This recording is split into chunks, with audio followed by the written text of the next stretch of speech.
So this video is just about survival, sort of survival mentality versus abundance. And while it was like really clear in my head because I'm going through it, that's when I like to share my stuff, when I'm actually going through it myself, because then I can explain it really well. I'm not recalling it, I'm describing what it feels like. So, this is what it feels like to shift from survival into abundance. So survival feels um, like a sense of panic, a sense of fear of what's going to happen, a sense of needing to control it, a sense of needing to have my own back, um, needing to produce, needing to perform, um, and then there's this wave. Now that I've done so much training and I've learned so much, there's this wave that happens where I start to remember, wait a minute, this isn't about me. I'm not going to do anything. It's sort of like arms wide open and this push that comes from the back that just comes, and it's like my purpose living me, not me living my purpose. Like as if I can just open right up and let my purpose live through me, like live me. So I'm not getting in the way, I'm not stopping it.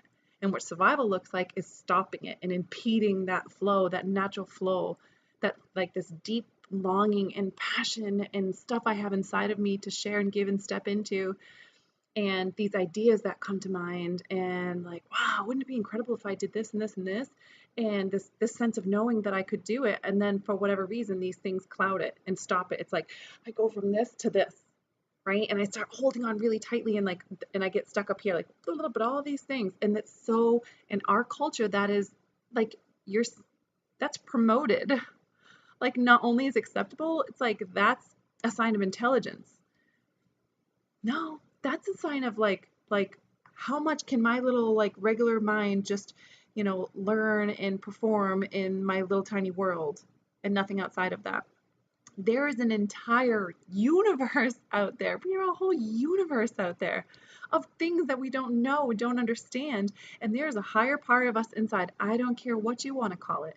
I was raised very strict Christian, very religious. It's the Holy Spirit in that language.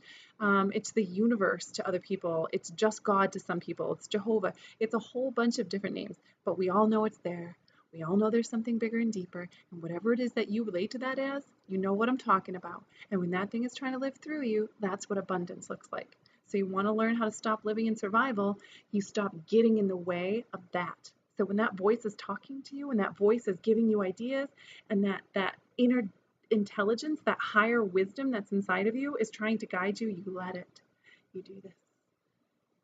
And you just let it live you let it do its thing, and you stop getting in its way. That is the change right there, right? So that's been the way for me. I'm in it, and then like I quickly, like my brain starts taking over and the fears take over and the same old crap, like, right? Because I lived 30 something years of that. Living in abundance is new for me. So it's like sort of like, oh my God, I forgot. It's like I forgot to remember. I forgot to remember that I know that I get to do this. I just get to do this, and I don't have to control anything. I don't have to figure everything out. I just get to work hard, and I get to trust my intuition. I get to trust my gut. I get to just go for it. Just go for it, and don't worry about the result. Give it everything you've got. If it doesn't work, it doesn't work. It's not the end of the world. It's not so significant. You move on to the next thing, right? And how many amazing things came from that anyway? All the good stuff, right? All the good stuff comes from when we try, we go for it, and we learn all of the things that we needed to learn through that process. And then the next thing we do, it was like, wow, if I hadn't gone through that, if I hadn't failed at that, I would have never been able to figure this out. So it's all perfect. We really just get to go for it. So I hope that makes sense to you guys. It's good for me to even have this video as a reminder for myself. So when I start getting all caught up in my brain and I can't let it just flow through me, and I start chickening out and thinking it's all about me, I remember it's really nothing to do with me. It has nothing to do with me. I just get to be I just get to let it flourish and let it do its thing, and I get to participate and join in that, which is exciting. It's like an adventure. It's like a huge freaking adventure. So I spent a good month being stuck here and like pulling at that and like jumping back and forth really fast between the two and staying a lot in this and a lot less in this. But the goal is to let that reign supreme and to stop getting in the way. Okay, that's my share for today. Love you guys.